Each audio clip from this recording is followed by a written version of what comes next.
Hey guys, welcome back to my channel, Kat here. So today I'm going to do my September wrap-up part 2. So actually when I was halfway through the month I read I think 7 books, so that was actually in a wrap-up part 1 and I will link it down below. This is part 2. I read 12 books in the second part of the month for a total of 19 books overall. So without further ado, let's just get right on into it. So one of the first books I read in the second half of the month was The Heart Goes Last by Margaret Atwood. A lot of the elements in this book were similar to her other books, basically the role of men and women in society and how we treat the hierarchical structure that kind of confines us and how we live within such a society and what we can do to change it. The story follows a couple named Stan and Charmaine, and as the scene opens, they are living in their car. Work is really hard to come by and there's a lot of rampant crime. People can't keep their houses. They hear about this thing called the Positron Project, and it's basically where half of the year you live in a jail as an inmate, and the other half of the year you live as a civilian that works as a civilian worker in the jail, and you have a house outside in the community. So you'd spend like a month as an inmate and a month out. Basically it's about saving space and about generating jobs. I think that the idea in this book is really good, but I found the execution really lacking. I was really let down by how she wrote about some things. For instance, the way that women and sex workers are talked about in this book is really poorly done, and it just really shocked me because if I was reading it and it was another writer, I might think that that's all that writer was capable of, and that was their only way of expressing how they felt about that kind of thing. But because it is Margaret freaking Atwood, I just expect more, and I know that her bar is like so high, and I just feel like she didn't exactly reach it with this book. So overall I gave it 3 stars. So the next book I read was a total cover by and a title by. So it's The Girl with a Clock for a Heart by Peter Swanson, and I picked this up in one of my local used bookstores back in America, and it caught my eye because the cover is just gorgeous, first off, and also the name is really cool. So we follow kind of a milquetoast main character named George, and when he was in university he fell in love with a girl, and she may or may not have been involved in like a murder mystery in Florida, and basically she disappears and falls off the grid. And now fast forward 17-20 years later and she's back in his life. I really enjoyed this book. I gave it 4 solid stars. It had me hooked until the very end, and I wasn't really expecting it because it was, like I said, a total like register buy. It's like the candy that they put right at the checkout counters. That's how this book was, but I really found it pleasantly surprising and really kept me on the edge of my seat. So next I read Einstein's Dreams by Lightman. This is a collection of reimaginings of what Einstein would have dreamt, having to do with relativity and time. And I gave this book overall 3.5 stars because some of the stories in here are really cool, and some of the stories in here I couldn't have cared less about. So for instance, one of my favorite stories is the idea that the higher you are from the center of the earth, then the longer you live. So people start to build their houses on like spindly stick houses where they're kind of like Dolly-esque with like a house at the pinnacle, and people rarely come down to like the valleys because they don't want their life to be shorter. And there's other ones where if time is revolving around a certain point, people will go toward the center and remain in a kiss for decades, and then the people on the outside, their life flashes by like that. So some of the stories in here were amazing and some of them were not so amazing. So I think if you're looking for something to really shake up how you see time and how you see relativity, this would be an amazing one for you just to get like kind of your mind going. Moving on to the densest book I have read in a long time, and it is Zen in the Art of Motorcycle Maintenance by Robert M. Piercig. So this book was a challenge. This book was definitely a challenge because it follows a man who is a metaphysicist as he is taking a motorcycle trip with his son. And as he's taking the trip, he talks about and discusses different areas of metaphysics that he is interested in. So some of the metaphysical philosophy that he dives into is the question of quality and truth and arete and classical versus romantic discussion, and discussion based on Sophic versus Aristotelian modes of discourse, and I feel like maybe he thought he was dumbing it down, but I feel like some of the parts I had to reread so many times. And the reason I didn't DNF this book is kind of twofold. One, because the main character, something really interesting happened to him and I wanted to see how it would play out. And the other reason is because I felt like there was an important message in this book and I really wanted to figure out what it was. I felt like I was talking to someone who was really interested and really wanted to tell me about something and I wanted to understand.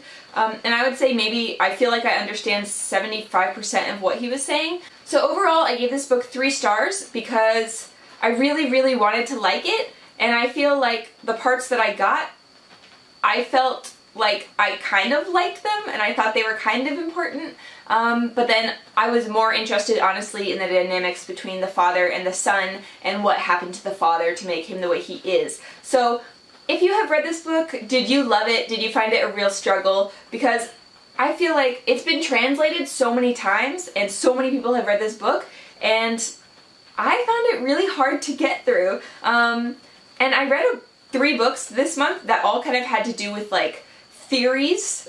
So I read Einstein's Dreams, which were relativity and time theory, and then this one was metaphysical theories. And then the next book I read, which is The Four-Dimensional Human Ways of Being in the Digital World by Lawrence Scott, is all about tech theory and kind of how living in this modern digital age has changed the way that we interact with other humans and the way that we think about ourselves and kind of the terms that we use when we correspond with people and how we communicate these days and how we are kind of changing the way that we view reality. I found this book made some very interesting points and I was let down about how he presented the points. So he would make a point, but then he would use his evidence using anecdotes from his own experience. It is not science-based almost at all. So for that reason I gave it 2 stars, because if I wanted to read an extended blog post about how I think the internet is damaging me and other people, I would have done that. So the next book I read is My Absolute Darling by Gabriel Talent, and I am in love with this book. It is just amazing. We follow Turtle, who is a 14-year-old girl living in Mendocino on the west coast of America with her father, and something has happened in their past and kind of damaged the family irrevocably. The scene opens and Turtle walks in the front door, picks up some guns amid shell casings, and proceeds to fire at targets while rats and raccoons are like licking their cast ironware. From the beginning, things are not as they should be, and from there you're led on kind of a twisted, haunted, very lyrical, beautiful, disgusting, really horrific journey. And this is absolutely a very dark book. There are triggers for violence, sexual abuse, mental abuse, and incest. So I wouldn't recommend this book for everyone, but I am so in love with it. I did a full review on this book and I will link that down below, and I really recommend it for anyone who can stomach those kind of issues. Turtle is one of the best heroines I have read in a very long time, and this book, especially the way that Talent writes, is so engrossing. He switches between point of views readily, and usually I hate that kind of thing, but in this book it was so amazing. It was so good, and I highly recommend this book. So the next book I read was Sleeping Giants by Sylvain Neuvel. This book had a lot of hype because I believe Waking Gods, which is the second one, came out this year. So I wanted to read the first one and see what I was missing. And the story revolves around kind of a girl named Rose, and when she is a child, she falls in a pit and discovers a giant robotic hand. Fast forward 17 years later, and she is a physicist, and she is working on the project to find the rest of the robot parts. And I gave this overall 3.5 stars. I thought it was really interesting, and I had no problems reading it. The reason it's 3.5 stars is because of the formatting. So it's all told in epistolary form, which is like letters or interviews mostly, and I felt that it was a little distancing. I felt that I was reading everything through one other person. So I wasn't that invested in the characters themselves. The next book I read is Under the Skin by Michelle Faber. I'm not sure if it's Michelle or Michelle, but Michelle Faber. And the book follows Isserley, who is a female driver cruising the Scottish Highlands, and she picks up hitchhikers. And that is all I'm going to say about this book, other than the fact that it is, oh my god, amazing. 5 out of 5 stars. So Under the Skin is so much more than what I just said, but no one spoiled it for me, and I am so thankful that they didn't, because when I read it, I was just blown away by the messages that the story has, and I really, really recommend it. It's not a long read at all, but it's really, really impactful, and I think really important. So the next book I read was Between the World and Me by Ta-Nehisi Coates. So this was the book that we read for Hiroshima Book Club this month, and we all got around to discuss it. Basically, the book follows Coates, and he is writing a letter to his son about what it means to be black in America and what he should expect about being black in America, and how the American societal structure treats black people. And I think a lot of it was really interesting, because obviously I have no idea what it is like to experience that kind of thing. Some parts of the book were a little hard to understand the exact connotations and the exact resonance he was going for. So overall, I think it has really important messages, and I would like to see them explored more in the future. So overall, I give it 3.5 stars. Okay, so the next book I read was We Are the Ants by Sean David Hutchinson. This book was completely different than how I thought it would be, and it follows a boy named Henry, and he has been abducted by aliens and given the choice to press the button and save the world at a certain date or not and let it perish. So when you're introduced to Henry, aliens are kind of like not such a big deal in his life. I mean, they are, but they're not. So it's mostly focused on his life in high school and kind of the way in which his life is really kind of sucking at the moment. So he's just dealing with like everything on his plate all at once, not to even mention the bullying and the homophobia that he's experiencing at school. So this book I gave 4 stars overall. I found it really engrossing, and I read it I think in one day, and I just really loved Henry as a character. I didn't agree with all of his choices, but I think that all the stuff he went through just really pulled at my heartstrings, and I was really attached to him as a character. It just lost me in the end a bit. Overall, I give it 4 stars, and I think that I would be really interested to see what happened after the end of this book. Like, I don't know if that's a thing that's gonna happen, but I like hope it happens. You know what I mean? Like, please let that happen, book gods. I mean, Sean David Hutchinson, please. So after kind of the last few books, I was feeling a bit like heavy, and so I needed just a little bit of light fun, and for me, that is Megan Dare. So Megan Dare writes romance stories, and I love her writing style, and usually the stories always have a happy ending. So I read Tournament of Losers, which has to do with a man named Wrath. His scummy father kind of put them in major debt by killing the griffin of the crime lord. So Wrath tries different various ways to make up the money, but he doesn't even have like a fifth of it. And there's this thing going on called the Tournament of Losers, where every so often in the generations there's a tournament of common folk who compete to marry into the 80 houses of lords, barons, and the high royal court itself. And so things go from there, and it was just so cute and so great, and I love Megan Dare. Thank you so much, Megan Dare. So it's just, it puts a smile on your face. Megan Dare is so good at making main characters where they have to use their head and not just be really good at fighting. So one of the best elements in this was the different challenges and seeing how Wrath dealt with the challenges.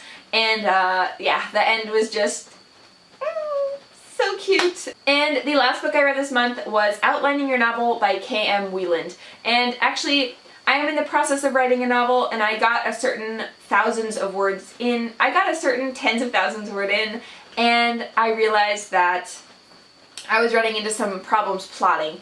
So basically there's 2 types of writers, pantsers and plotters. Pantsers go by the seat of their pants and then revise later. Plotters plot first and then they write later. So I need to be a plotter because pantsing was like totally not working. So I realized that in school I had studied English literature, Asian literature, and poetry. I had never studied how to write a novel specifically. So right now I'm kind of taking a step back and I'm teaching myself from the bare basics how to write a novel. So I finished her book Outlining Your Novel, and I am now reading her book Structuring Your Novel. Outlining Your Novel was super helpful. She talked about so many things about just how to plot and kind of where you should incorporate different elements. And maybe if you're writing your own book, you already know these things, but some of the things I think I just needed to be like reminded to bring them into like cognizance and bring them into like something I could tangibly hold on to. So I really recommend her book if you are looking to start off on your writing journey, or if you're looking for kind of like a recap and just to like double check yourself. Yeah, so that wraps up my September wrap-up part 2. I will leave part 1 down below, along with the review for my absolute darling, which is just amazing. Yeah, so thank you so much for watching. Have you read any of these books? What did you think? Did you love them? Please let me know. I look forward to talking to you in the comments below, and if you like this video, give it a thumbs up or hit the subscribe button. It really helps me so much. And without further ado, I'm gonna say bye!